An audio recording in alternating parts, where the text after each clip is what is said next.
Bus கண்டக்டரா இருந்து super star ஆனவர் தான் ரஜினிகாந்த். ஆனா அதே கண்டக்டர் சீட்ல இருந்து வந்து சூப்பரா கஜானாவ கொள்ளையடிக்கிறீங்களே! பஸ் கண்டக்டரா வாழ்க்கைய ஆரம்பிச்சு உழைப்பால சூப்பர் ஸ்டார் ஆனவர் தான் ரஜினிகாந்த். ஆனா அதே கண்டக்டர் சீட்ல இருந்து வந்து இன்னைக்கு தமிழ்நாட்டோட டாப் பணக்காரரா மாறி மெடிக்கல் காலேஜ், இன்ஜினியரிங் காலேஜ்ன்னு சொத்து சேர்த்திருக்கீங்களே! இதுக்கு பேரு உழைப்பு இல்ல பாஸ். மக்கள் கஜானாவ அமுக்குன கொள்ளைன்னு மக்கள் சொல்றாங்க.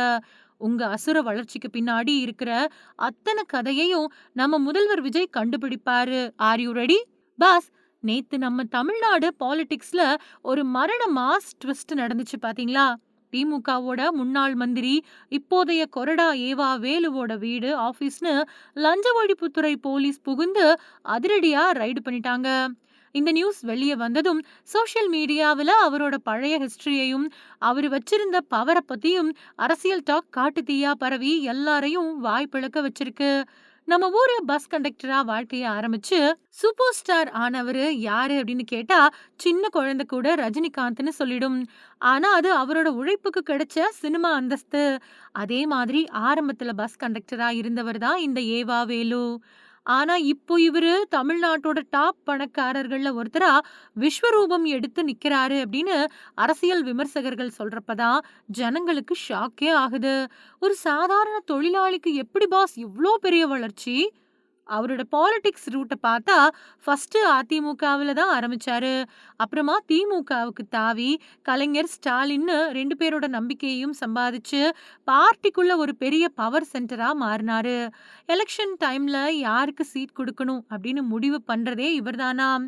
போன எலெக்ஷன்ல தேமுதிகவை இழுத்துட்டு வந்து 10 சீட்டு கொடுத்த டீலிங்க்கு பின்னாடி இருந்ததும் இவரோட தில்லாலங்கடி வேலை தான் அப்படின்னு டாக் ஓடுது. இப்படி கெத்தா சுத்திட்டு இருந்த வேலு மேல தான் இப்போ போலீஸ் கேஸ் போட்டிருக்கு.